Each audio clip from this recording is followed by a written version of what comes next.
I'm not afraid my neighbors are going to try to unalive me. Unalive me. That is great.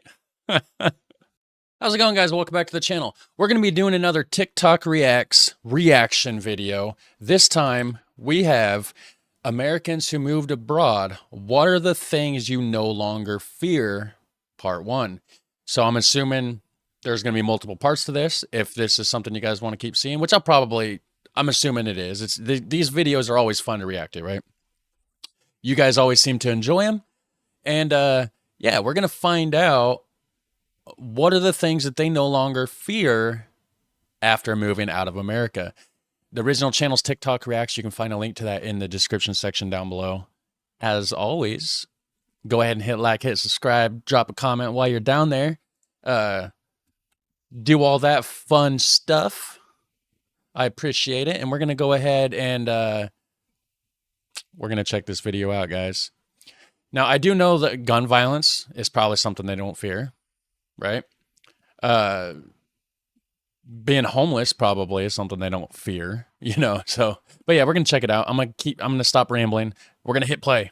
If you're an American that has moved abroad, what are the things you've realized that you no longer fear? Because living in Australia, New Zealand, the UK, the Americans I've spoken to here, they all have the same stories about how they saw a fight break out across the room when they were out at a pub or something like that, and they realized they no longer fear that it could escalate into gunshots. When they all have stories about fireworks and realizing the day they realized that there are always fireworks now. They realized that they've been through an entire year and not had to worry about taxes because taxes are just calculated for you. And they don't fear that they could get those wrong. They got ill and went to the hospital and they realized they don't fear what it could cost anymore. Oh, yeah. Hospital bills are insane here. Absolutely insane. They had an interaction with the police and they weren't afraid. They requested time off from their boss and the boss was just wondering why they made a big deal out of it. And they just said, book it in the system because they get 4, 5, 6 paid weeks off now and it's no longer an issue. There's loads of things. So tell me your stories. All right. So I'm an American currently living in Canada, and everything that this original poster already mentioned are things that I would have said. So I don't have anything to add in that regard, but what I sort of will contribute is that about 6 months into me living here, I've lived here for a year. It'll be a year next month. Okay. About 6 months into living here, I all of a sudden felt this extreme wave of emotion and physical release in what almost felt like, as somebody with an anxiety disorder, it almost felt like I was coming down from an anxiety attack out of absolutely nowhere. Like everything was going completely fine in my life. Nothing had happened and I couldn't figure out where this huge release was coming from. And I did a lot of reflecting on it and I realized that it was my body finally beginning to release the trauma of having lived in the United States for 23 years. I have bad anxiety and I always have this overwhelming sense of impending doom. It's like a dark cloud over my head. I have bad anxiety and it's just all the time. It's just like there's something really, really, really bad right around the corner waiting to happen. Sometimes it does, but I don't know. It's just, I wish I could get that kind of relief, honestly.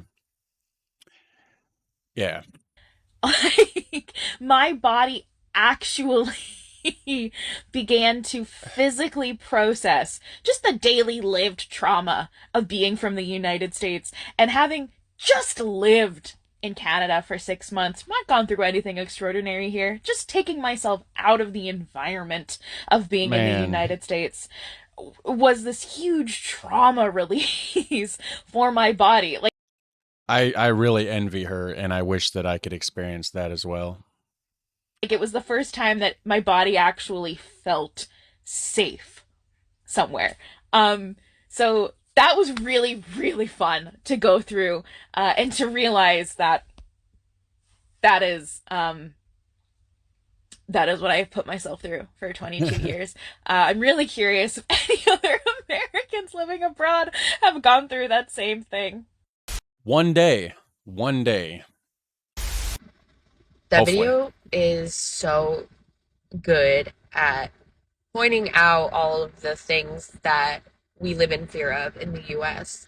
And the one in particular that gets me is the idea that I have to fear losing my job every time I have to call out of work. And That's something that luckily I don't have to worry about anymore doing YouTube.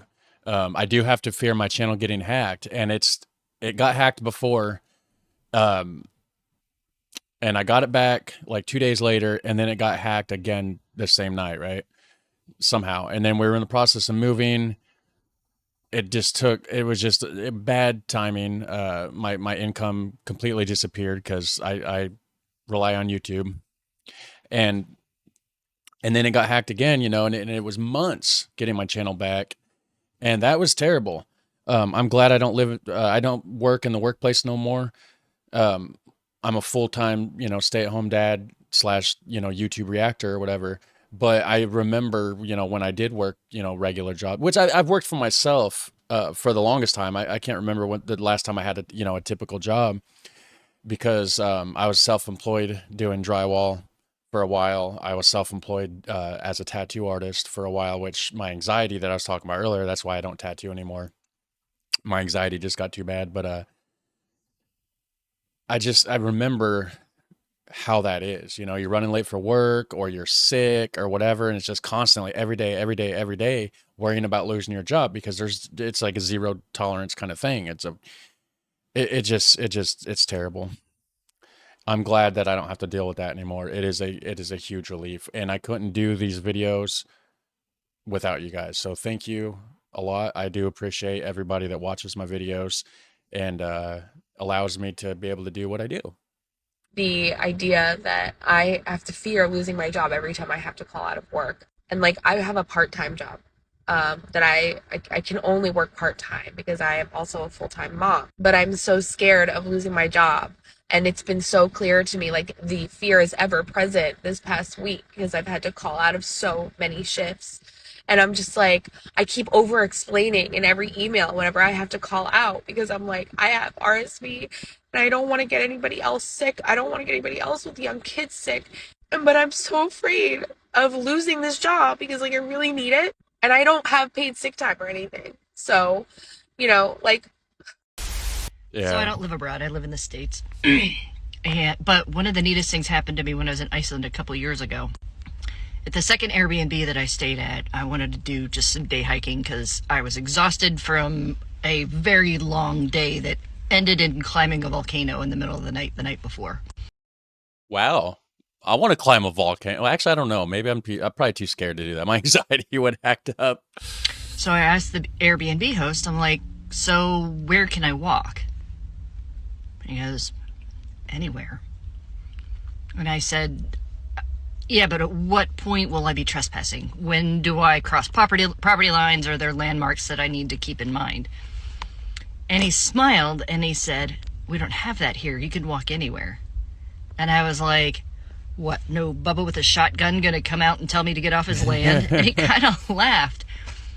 They just don't do that there. Life was fearless. That'd be great to not have to work. Yeah, because around here, you know, if you're out, you know, you're trying to explore nature and you do, you know, accidentally go on private property, there is that fear. Somebody could come out with a gun, and maybe not so much in the area that I'm at, but like more so down south. That's that's a real thing. So if you're ever in America, don't just be wandering through the wilderness, especially down south, down in the mountains, Appalachia or whatever. Bubba might just come out with a shotgun. That's a real thing. American here. I've lived abroad for 14 years, 4 years in Switzerland, 9 years now in England. I feel like he made this video because of a comment that I made on one of his videos the other day. I was on a night out in Birmingham the other day and I heard fireworks going off in the street. It wasn't bonfire night, but I know you guys have leftover fireworks after bonfire night, and for like a couple weeks after, you just shoot them off for random times just I don't know what bonfire night is, but I might have to check that out. for fun in the street. But the first thing that came to my mind was shooting. There's a shooting. And I had like massive panic come on. And my friend that I was out with saw it in my face and he goes, hey, it's cool. You're not in America anymore. Those are fireworks, not a shootout. Yeah, so and the thing with that is, yeah, I mean, off in the distance it sounds the same, which I don't have to worry about that so much in my area. I live in rural Indiana. I don't live in like a big city. But that is something that a lot of people fear. And the gun shootings, like when there is fireworks, like say 4th of July or New Year's, there is a spike in shootings because of a lot of the people that, the bad guys, right? The gangbangers, whatever you want to call them. They take advantage of the fireworks going off, and then that's when they go do their violent stuff because it kind of does blend in with the sound of the fireworks. It's terrible. So the fact that I don't have to worry about random massive shootings, yeah, that's a nice thing now. Nice. The things that I no longer feared when I moved out the country. I no longer feared the police in any capacity. There was police in Jamaica that had assault rifles as their normal weapon, and I still felt comfort and ease around them. Okay. Yeah, you certainly wasn't in America at all. I mean, the cops just love to pull the trigger and shoot somebody. If they were walking around with assault rifles, I wouldn't leave my house. I certainly would not leave my house. I no longer felt outnumbered in, well, any situation, because quite literally, everyone around me was black. I no longer felt the fear of exploring like how you feel here, because when I go places, I love to explore and go through neighborhoods and see things and stuff like that. Yeah, and obviously I'm not black, but I'm in America and I know how it is. And a lot of the cops are racist and they just automatically assume because somebody's black that they're up to no good. And they're more trigger happy when it comes to a black person. I don't know why I don't understand it. I'm not racist by any means. And it makes me sick to my stomach to see racism, but that is something that is real here. They treat black people differently and they're just always assuming the worst, and black people get shot by cops a lot more than white people. So I could imagine he feels a huge wave of relief being in Jamaica. He blends in more down there. And of course the cops are probably black as well, so there's less of that racial stereotype. In America, you end up in the wrong neighborhood, that could be a death sentence. Yeah. But when I was out of the country in Jamaica, I could explore any neighborhood, anywhere, and nobody be asking crazy questions like, who you, where you belong, this, that, and the third. All right. I no longer feared the end of the month and my cost of living. Because the end of the month, what he's saying is the cops around here, they have a quota and they have a certain number, which I don't understand how they require, like, they're like, okay, well, you have to arrest this many people this month. You have to, right?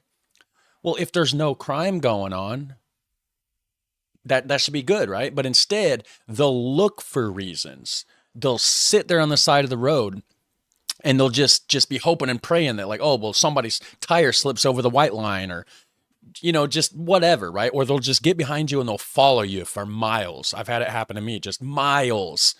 10 minutes, 15 minutes of just a cop just following me, just waiting and just hoping that I do something to swerve a little bit or whatever so that they can pull you over. And then as soon as they pull you over, they look for every single reason in the world to search the car. I have dreadlocks. Okay. They stereotype that. They think, oh, well, you have dreadlocks. You must immediately have, you have to have weed in the car. You just have to, and then they start asking you these questions just to get a reason to search the car. It's just absolutely ridiculous. It really is.